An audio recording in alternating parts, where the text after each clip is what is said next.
మంత్రి గారు నమస్తే. నమస్కారం. ఎలాగా రాష్ట్ర వ్యాప్తంగా ముందు మాట్లాడుకుందాం. 2024లో వైఎస్ఆర్ కాంగ్రెస్ పార్టీ భవిష్యత్తు ఏంటి అసలు? వైనాట్ 175 అనేటువంటి వర్డ్ లీడర్ నోట్ అంట వచ్చిన తర్వాత దానికి సంబంధించినటువంటి అన్ని అంశాల్లోనూ ఆయన సక్సెస్ అయ్యారు అనేటువంటి నమ్మకంతో వారు అన్న మాట. అది 175 సీట్లు గెలవాలనేటువంటి లక్ష్యం. ఆ లక్ష్యానికి ప్రధానంగా తీసుకోవాల్సింది ఏంటంటే, జగన్మోహన్ రెడ్డి గారిలో చాలామంది సంస్కర్తల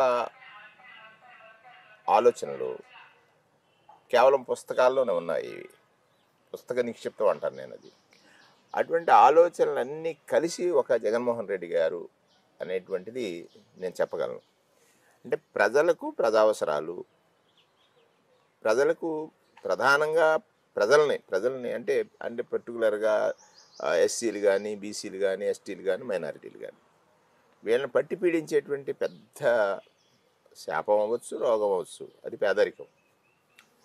అంటే గడిచినటువంటి ప్రభుత్వాలు దానికి చికిత్స చేయటంలో ఎక్కడో లోపం జరిగింది. ఎక్కడ లోపం జరిగింది అని అంటే, చికిత్స చేస్తున్నామని చెప్పే ప్రభుత్వాలన్నీ కూడా, కానీ ఆ చికిత్సకి అందించాల్సినటువంటి మెడిసిన్ మనీ వాడి ఖాతాలోకి చేర్చలేకపోయినాయి, వారికి డైరెక్ట్గా ఆ డబ్బును పంపలేకపోయినాయి.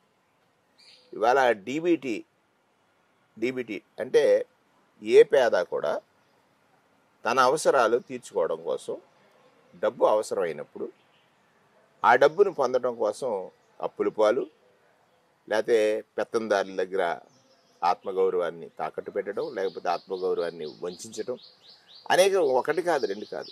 బీసీలు కానీ, ఎస్సీలు కానీ, ఎస్టీలు కానీ, మైనారిటీలు కానీ పలు సందర్భాల్లో ధనవంతుడి దగ్గర లొంగిపోయారు. కారణం వీరి చేతికి ధనం దక్కలేదు. అది కనిపెట్టాడు జగన్మోహన్ రెడ్డి గారు. సో డైరెక్ట్గా అతని చేతికి డబ్బును పంపించాలి, అదే దీనికి చికిత్స. రెండవది విద్యను అందించాలి. ఆ విద్యకి అవసరాలు ఏమిటి అంటే, అగ్రకులాల్లో పుట్టి అగ్ర చదువులు చదవడానికి కారణం డబ్బు. ఆ డబ్బు అందక వాడి చదువు ఎక్కడ ఆగిపోయింది? పాకబడిలోనో లేకపోతే ప్రైమరీ స్కూల్స్లోనూ ఆగిపోయింది.